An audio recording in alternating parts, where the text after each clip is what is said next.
Сәлеметсіздер ме, балалар? Балқаш қаласы білім бөлімінің нөмір 9 жалпы білім беретін мектебі. Алгебра пәні бойынша 7-ші сынып. Бөлімі алгебралық бөлшектер. Сабақтың тақырыбы алгебралық өрнектерді тепе-тең түрлендіру. Пән мұғалімі Қонақбаева Әнім Қайратқызы.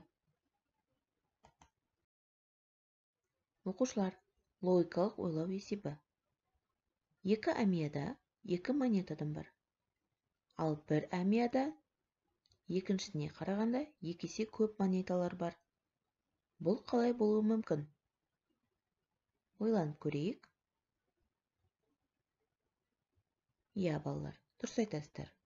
Яғни бұл логикалық есептің жауабы бір әмияның ішінде екінші әмия болғандықтан екі есе көп монеталар болады.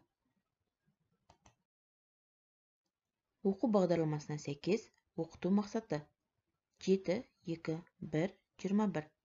Құрамында алгебралық бөлшектері бар өрнектерді түрлендіруді орындау.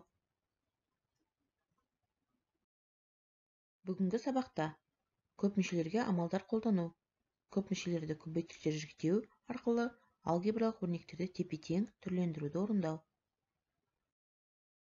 Бағалау критерийі. Алгебралық бөлшектері бар өрнектерді ықшамдауда амалдар ретін анықтай алады. Өрнектің мәнін таба алады. Алгебралық бөлшектері тепе-тең түрлендіре алады. Қысқаша көбейту формулаларын тиімді қолдана алады. Алгебралық өрнектер екіге бөлінеді. Рационал өрнектер, иррационал өрнектер. Біз рационал өрнектер жайында өтіп жатырмыз, ал иррационал өрнектерді жоғарғы сыныптарда өтетін боласыздар.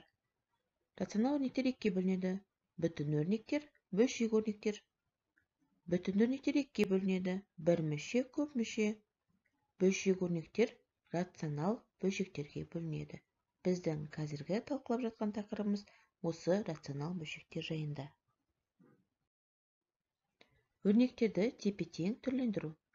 Тепе-теңдік деп өрнектің құрамындағы айнымалардың кез келген мүмкін мәндерінде дұрыс болатын теңдікті айтады.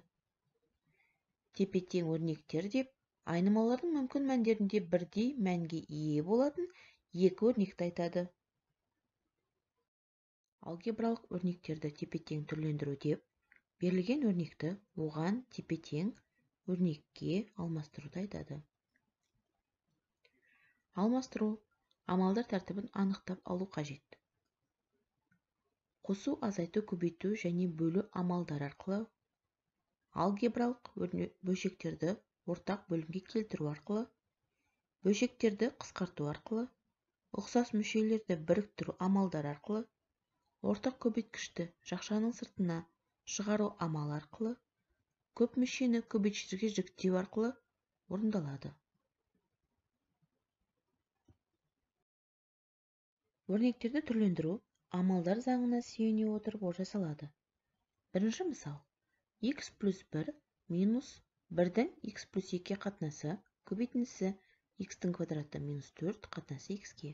Өрнегін бөлшек түріне келтірейік.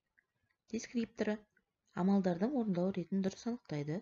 Алгебралық бөлшектерді көбейту амалында қысқаша көбейту формуласымен дұрыс қолданады. Бөлшекті қысқартады. Алгебралық бөлшектерді азайту амалында бөлшектерді ортақ бөлімге дұрыс келтіреді. Ұқсас мүшелерді ықшамдайды, жауабын жазады. Шешуі. Бірінші амалда екі өрнекті көбейту өрнек орындалды. Мәні x минус 2-ның x-ке қатынасы шықты. Екінші амалда азайту амалы орындалды. Мәні x-тің квадраты плюс 2 x-ке қатынасы шықты.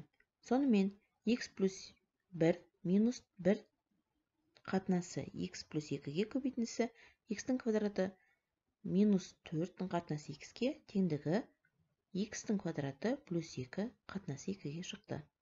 Яғни есептің өрнегін бөлшек түріне келтірдік.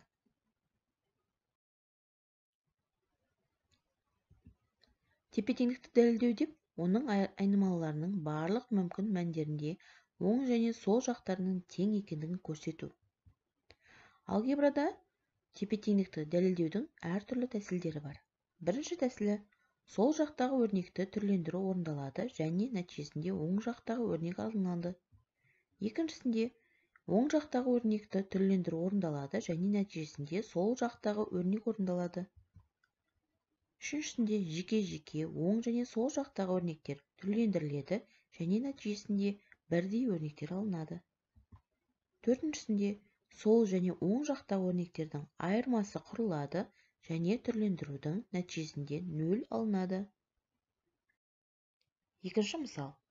ax плюс by-дің қатынасы a минус b-ның көбейтіндісі x плюс y-ге минус bx-дің минус ay қатынасы a плюс b-ның көбейтіндісі x плюс y-ге теңдігі a-ның квадраты плюс b-ның квадратының қатынасы a-ның квадраты минус b-ның квадратының қатынасына тепе-теңдігін дәлелдейік. Дескрипторы тепе-теңдіктің сол жағын түрлендіру, алгебралық бөлшектерді азайту амалында бөлшектерді ортақ бөлімге дұрыс келтіру, ұқсас мүшелерді ықшамдайды, ортақ көбейші жақсы сыртына шығарады, бөлшектерді қысқартады, тепе-теңдікті дәлелдейді. Шешуі, яғни сол жақ теңдікті түрлендіріп, ортақ бөлімге келтіріп, ұқсас мүшелерді ықшамдап, жақша сыртына өрнектерді шығарып, қысқартып болғаннан кейін тепе-теңдік дәлелденді. Яғни екі жақтың тепе-теңдігі тең екендігі дәлелденіп көрсетілді. Үшінші мысал. am-ның квадраты минус an-ның квадратының қатынасы m-ның квадраты плюс 2mn плюс n-ның квадраты бөліндісі a-ның көбейтіндісі m-ның квадраты минус 2amn плюс an-ның квадраты қатынасы 3 еселенген m плюс n теңдігі 3-дің қатынасы m минус n-ге тепе-теңдігін дәлелдейік. Дескрипторы тепе-теңдіктің сол жағын түрлендіру. Алгебралық бөлшектерді бөлу амалында өзара кері бөлшек орындайды. Ортақ көбейтші жақсы сыртына шығарады, бөлшектерді қысқартады, тепе-теңдікті дәлелдейді. Шешуі, яғни тепе-теңдігін сол жағын түрлендіру арқылы бөлшекті бөлу амалын орындау кезінде өзара кері бөлшек жасап, өрнектерді қысқартып, жақша сыртына өрнектерді шығарып, тепе-теңдікті дәлелдедік. Яғни екі жақтында тепе-теңдігі тең екендігі дәлелденді. Төртінші мысал. a минус a-ның квадраты плюс x-дің квадратының қатынасы a плюс x-ге көбейтіндісі 2a-ның қатынасы x-ге плюс 4a-ның қатынасы a минус x-ге теңдігі 2a тепе-теңдігін дәлелдейік. Дескрипторы амалдардың орындалу ретін дұрыс анықтайды, алгебралық бөлшектерді азайтуды дұрыс орындайды, ортақ бөлімді келтіреді, ортақ көбейтші жақсы сыртына шығарады, алгебралық бөлшектерді дұрыс көбейтеді, қысқарта алады және де тепе-теңдікті дәлелдейді. Шешуі, берілген тепе-теңдіктің екі жақшада орындалған азайтынды мен қосындының ортақ бөлімдерін табу арқылы өрнектерді ықшамдап көбейтеді. Көбейткен уақытта берілген мәндерді бір-бірімен қысқартып ықшамдалып, яғни теңдігі 2a-ның тепе-тең екендігі дәлелденді. Балалар, есептерді талқылай отырып шығарайық. Бірінші тапсырма. Өрнектің мәнін сәйкестендіріңіз. Яғни 3 бөлшек, алгебралық бөлшек берілген. Осы 3 бөлшектің жауаптарын сіздер дескриптор арқылы орындаңыздар. Қысқаша көбейту формулалары арқылы көбейтші жіктейді, ортақ көбейтші жақша сыртына шығарады, бөлшекті қысқартады және жауаптарын соңында сәйкестендіреді. Жақсы. Жауабын сәйкестендірейік.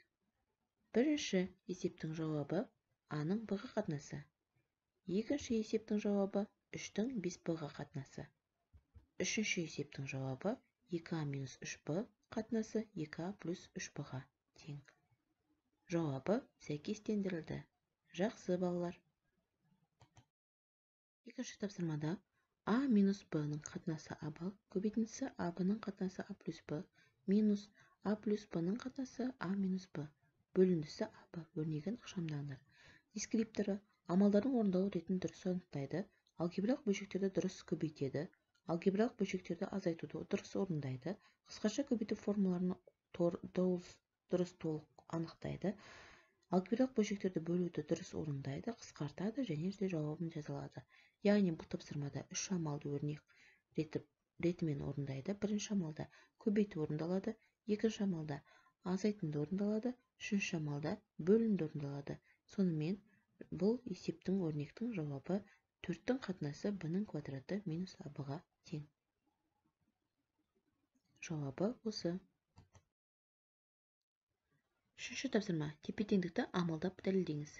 2а-ның қатынасы 2а қосылған b минус 4а-ның квадраты қатынасы 4а-ның квадраты плюс 4аб плюс b-ның квадраты бөлінді. 2а-ның қатынасы 4а-ның квадраты минус b-ның квадраты плюс 1-дің қатынасы b минус 2а-ға қосынды. 8а-ның квадраты 2а-ның қосындысы b-ға теңдігі 2аб. Бірінші амалда бөлшектердің ортақ бөлімін анықтап толықтау үшін көбейтіп бөлшектерді азайтады. Екінші амалда бөлшектердің ортақ бөлімін анықтап толықтау үшін көбейтіп бөлшектерді қосады. Үшінші амалда бөлшектердің көбейткіштерді жіктейді, қысқаша көбейту формасын қолдана отырып бөлшектерді қысқартады. Төртінші амалда бөлшектердің ортақ бөлімін анықтап толықтау үшін көбейтіп бөлшектерді қосады. Тепе-теңдікті дәлелдейді. Балалар, бірінші амалда бірінші жақшада тұрған азайту амалын орындаймыз.